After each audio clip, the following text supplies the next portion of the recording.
Hello everyone, welcome back to my channel Rina's Online Teaching. মৰমৰ ছাত্ৰ ছাত্ৰীসকল তোমালোক সকলোকে মোৰ চেনেল ৰিনাছ অনলাইন টিচিংলৈ স্বাগতম জনাইছো। ছাত্ৰ ছাত্ৰীসকল আজি মই তোমালোকৰ অষ্টম শ্ৰেণীৰ উসছে ন कहना একাংকিৰ যিবিলাক কোৱেশ্চন এনসাৰ আছে সেই কোৱেশ্চন এনসাৰ সমূহ আলোচনা কৰিবলৈ লৈছো। আশা ৰাখিছো তোমালোকে ভিডিওটি শেষলৈকে চাবা আৰু এই ভিডিওটিৰ দ্বাৰা তোমালোক উপকৃত হ'ব পাৰিবা। তেতিয়াহ'লে আহাচোন পলম নকৰি আমি কোৱেশ্চন এনসাৰ সমূহ আলোচনা কৰো। उससे न कहना निम्नलिखित प्रश्न के उत्तर दो। क्वेश्चन नंबर 1 কৈছে যে নিম্নলিখিত प्रश्न के उत्तर दो। তলত দিয়া প্ৰশ্নসমূহৰ উত্তৰ দিয়া। আৰু ইয়াত ক प्रश्न হৈছে प्रस्तुत एकांकी में कुल कितने पात्र है सभी पात्र के नाम लिखो। আৰু এই প্ৰশ্নটিৰ উত্তৰ হ'ব प्रस्तुत एकांकी में कुल 3 पात्र है बलवीर लाजवंती और रुक्मिणी। प्रश्न ख बलवीर और लाजवंती में किस बात पर बहस हो रही थी। बलवीर और लाजवंतीर মাজত কি কথাক লৈ কথাৰ কটাকটি হৈ আছিল। আৰু এই প্ৰশ্নটিৰ উত্তৰ হ'ব बलवीर और लाजवंती में नंबरदार के यहाँ जाकर नाम लिखवाने को लेकर बहस हो रही थी। अर्थात बलवीर और लाजवंतीয়ে ফৌজত অৰ্থাৎ বলবীৰে ফৌজত ভৰ্তি হ'ব বিচাৰিছিলে আৰু এই কথাটোক কেন্দ্ৰ কৰি মাক আৰু পুতেক অৰ্থাৎ লাজৱন্তী আৰু বলবীৰৰ মাজত কথাৰ কটাকটি হৈ আছিল। অৰ্থাৎ বহস हो रही थी। क्वेश्चन नंबर ঘ এই প্ৰশ্নটি হৈছে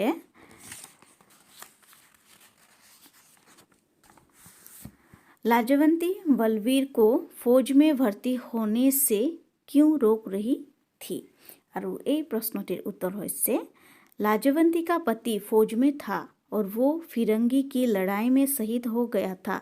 उसने अपने बड़े बेटे को भी फौज में भर्ती करवाया था जब वो नहीं चाहती थी कि उसका छोटा बेटा भी फौज में जाए क्योंकि वो घर में अकेली पड़ जाती। इसलिए लाजवंती बलवीर को फौज में भर्ती होने से रोक रही थी। लाजवंतीয়ে বলবীৰক ফৌজিত ভৰ্তি হোৱাৰ কাৰণে কিয় মানে মানা কৰিছিলে। আৰু এই প্ৰশ্নটিৰ উত্তৰ হৈছে যে লাজৱন্তী का पति फौज में था। তেওঁৰ পতিও ফৌজত আছিলে অৰ্থাৎ আৰ্মিত আছিলে। और वो फिरंगी के लड़ाई में शहीद हो गया था। আৰু তেওঁ এটা বিদেশীৰ আক্ৰমণত বা যুদ্ধত বিদেশীৰ লগত হোৱা যুদ্ধত তেখেতৰ মৃত্যু হৈছিলে। তেখেত শহীদ হৈ গৈছিলে আৰু তেখেতসকলৰ ডাঙৰ পুতেক সমীও ফৌজিত অলৰেডি ভৰ্তি হৈ আছিলে। আৰু সেই কাৰণে তেওঁ বিচৰা নাছিলে যে তেওঁৰ সৰু পুতেক অৰ্থাৎ বলবীৰেও ফৌজিত ভৰ্তি হয়। আৰু তেওঁ যদি ভৰ্তি হয় তেতিয়াহ'লে লাজৱন্তীও একেবাৰে অকলশৰীয়া হৈ পৰিব। সেই কাৰণে তেওঁ বিচৰা नासिल। क्वेश्चन नंबर घ बलवीर के पिता की मृत्यु कैसे हुई थी। बलवीৰৰ দেউতাকৰ মৃত্যু কেনেদৰে হৈছিল। আৰু এই প্ৰশ্নটিৰ উত্তৰ হ'ব बलवीर के पिता फिरंगी की लड़ाई लड़ते शहीद हुए थे। उनकी छाती पर 7 गोलियां लगने पर भी उन्होंने अपना राइफल नहीं छोड़ा और वो दुश्मनों से लड़ता रहा। जब पूरी 7 गोलियां ठंडी हुई तब जाकर उनके प्राण निकले। अर्थात बलवीৰৰ দেউতাক যেতিয়া ফৌজিত আছিলে তেতিয়া বিদেশীৰ লগত এটা যুদ্ধ হৈছিলে আৰু সেই যুদ্ধত তেখেত শহীদ হৈ গৈছিলে। আৰু তেখেত কেনেদৰে মৃত্যুবৰণ কৰিছিলে। তেখেতৰ গাত 7টা গুলি লাগিছিলে আৰু সেই 7টা গুলিৰ যেতিয়ালৈকে ঠাণ্ডা হোৱা নাছিলে তেখেতৰ দেশত তেতিয়ালৈকে তেখেতে বিদেশীৰ লগত যুদ্ধ কৰি আছিলে। আৰু যেতিয়া সেই গুলি 7টা ঠাণ্ডা হ'ল তেতিয়াহে তেওঁৰ হাতৰ পৰা বন্দুক এৰ খালে আৰু তেখেতৰ তেনেদৰে মৃত্যু হৈছিলে। क्वेश्चन नंबर ন बलवीर किस लिए फौज में भर्ती होना चाहता था। बलवीरे किয় फौजित भर्ती হ'ব বিচাৰিছিলে। আৰু এই প্ৰশ্নটিৰ উত্তৰ হৈছে बलवीर का पिता जंग के मैदान में शहीद हो चुका था और उसका बड़ा भाई भी फौज में था। ऊपर से बलवीर के सभी साथी फौज में भर्ती हो रहे थे इसलिए बलवीर फौज में भर्ती होना चाहता था। বলবীৰৰ দেউতাকো বিদেশীৰ লগত হোৱা যি যুদ্ধ সেই যুদ্ধত প্ৰাণ ত্যাগ কৰিছিলে অৰ্থাৎ শহীদ হৈছিলে। আৰু তেওঁলোকৰ ডাঙৰ ককায়েক অৰ্থাৎ সমীও ফৌজিত আছিলে আৰু তেওঁলোকৰ গাঁৱৰ সকলো ডেকা ল'ৰাই ফৌজিত ভৰ্তি হৈ আছিলে। আৰু সেই কাৰণে बलवीरेও फौजीत भर्ती হ'ব বিচাৰিছিলে। क्वेश्चन नंबर 4 हिंदुस्तान पर किसने हमला बोल दिया था আৰু এই প্ৰশ্নটিৰ উত্তৰ হৈছে हिंदुस्तान पर चीनियों ने हमला बोल दिया था। क्वेश्चन नंबर 6 बलवीर को फौज में भर्ती होने से रोकने के लिए लाजवंती ने क्या सोच रखा था। बलवीरক फौजीत भर्ती হোৱাৰ পৰা ৰখাবৰ কাৰণে লাজৱন্তে কি চিন্তা কৰিছিলে আৰু এই প্ৰশ্নটিৰ উত্তৰ হ'ব बलवीर को फौज में भर्ती होने से रोकने के लिए लाजवंती ने सोच रखा था कि वो बलवीर को अगले महीने ब्याह करा देगी। क्वेश्चन नंबर 2 रुक्मिणी ने बलवीर को क्या खबर दी थी और ये प्रश्नটির उत्तर है रुक्मिणी ने बलवीर को खबर दी कि उसका भाई सम्मी लड़ाई में शहीद हो गई है। क्वेश्चन नंबर 6 बलवीर ने रुक्मिणी को बड़े भाई के शहीद हो जाने की बात माँ लाजवंती से कहने से माना क्यों किया था। बलवीरे रुक्मिণীক তেখেতসকলৰ ডাঙৰ ককায়েক স্বামীৰ মৃত্যুৰ খবৰটো মাকক দিবলৈ কিয় মানা কৰিছিলে আৰু এই প্ৰশ্নটিৰ উত্তৰ হ'ব बलवीर ने रुक्मिणी को बड़े भाई के शहीद हो जाने की बात माँ लाजवंती से कहने से माना इसलिए किया क्योंकि बलवीर को लगता था कि माँ इस चोट को सह नहीं सकेगी क्योंकि उसने पहले ही अपने पति को खो दिया है।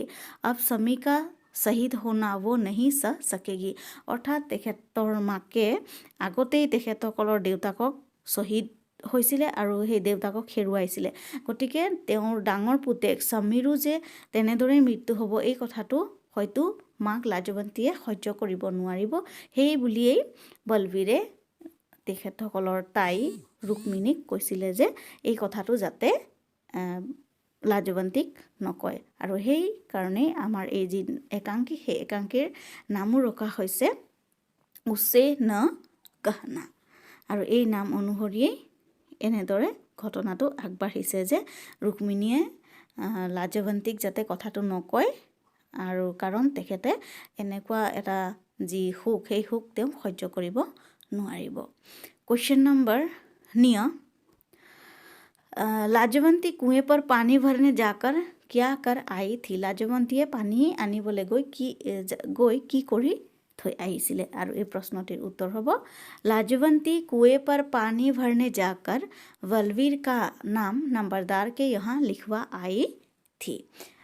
লাজৱন্তীয়ে কুৱাৰ পৰা পানী আনিবলৈ গৈ নম্বৰদাৰৰ ওচৰত বলবীৰৰ নাম লিখাই থৈ আহিছিলে। বলবীৰে ফৌজিত ভৰ্তি হ'ব বিচাৰিছিলে কিন্তু মাকে যাব দিয়া নাছিলে কিন্তু যেতিয়া দেখিলে যে তেখেতসকলৰ ডাঙৰ পুতেক সমীৰো বিদেশীৰ লগত হোৱা যি যুদ্ধ সেই যুদ্ধত মৃত্যু হ'ল আৰু এই খবৰ মাকে বাটত যেতিয়া গৈ আছিলে পানী আনিবৰ কাৰণে সেই তেতিয়াই গম পাইছিলে আৰু সেইকাৰণে তেখেতৰ দেশ মাতৃৰ প্ৰতি থকা যি ভালপোৱা বা প্ৰেম সেই প্ৰেমৰ কাৰণেই তেখেতে নিজৰ সৰু পুতেক অৰ্থাৎ তেখেতৰ স্বামী আৰু তেখেতৰ ডাঙৰ পুতেকে কৰিব নোৱাৰা কামটো যাতে তেখেতসকলৰ সৰু পুতেক অৰ্থাৎ বলবীৰে যাতে কৰিব পাৰে সেইকাৰণে তেখেতে লাজৱন্তীয়ে বলবীৰৰ নামটো নম্বৰদাৰৰ ওচৰত লিখাই থৈ আহিছিলে। क्वेश्चन नंबर 2 হৈছে बलवीर ने फौज में भर्ती होने का इरादा क्यों बदल दिया था।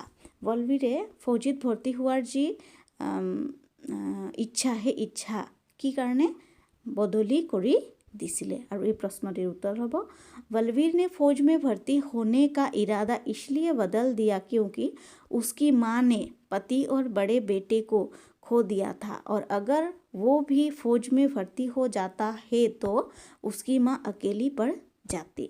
बलवीरे फौजीत भर्ती होৱাৰ যি কথা আছিলে সেই কথা তেওঁ বদলাই দিছিলে কিয়নো বলবীৰে ইতিমধ্যে গম পাইছিলে যে তেওঁলোকৰ ডাঙৰ ককায়েক অৰ্থাৎ লাজৱন্তীৰ ডাঙৰ পুতেক সমীৰ ইতিমধ্যে বিদেশীৰ লগত হোৱা যি যুদ্ধ সেই যুদ্ধত তেখেতো শ্বহীদ হৈ গৈছে আৰু যদি বলবীৰো যুদ্ধলৈ গুচি যায় অৰ্থাৎ সৈনিকত যদি তেখেতো ভৰ্তি হৈ যায় তেতিয়াহ'লে তেওঁলোকৰ মাক অৰ্থাৎ লাজৱন্তী একেবাৰে অকলশৰীয়া হৈ পৰিব যিটো কথা তেওঁ এজন পুতেক হিচাপে কৰাটো কেতিয়াও উচিত নহয় বুলি তেওঁ ভাবিছিলে আৰু সেইকাৰণে তেখেতৰ যি সৈনিকত মানে যুক্ত হোৱাৰ যি মন সেই মন তেখেত বদলাই পেলাইছিলে অৰ্থাৎ সৈনিক হোৱাৰ যি ইৰাদা বা মতলব সেই মতলব তেওঁৰ মনৰ পৰা একেবাৰে নাইকিয়া হৈ গৈছিলে গতিকে এই প্ৰশ্নসমূহৰ উত্তৰ এইকেইটা হ'ব আৰু তোমালোকে এই প্ৰশ্নসমূহৰ উত্তৰসমূহ তোমালোকে নিজৰ নিজৰ বহীত লিখি ল'বা আৰু পঢ়িবা তেনেদৰে তোমালোকে এই প্ৰশ্নসমূহ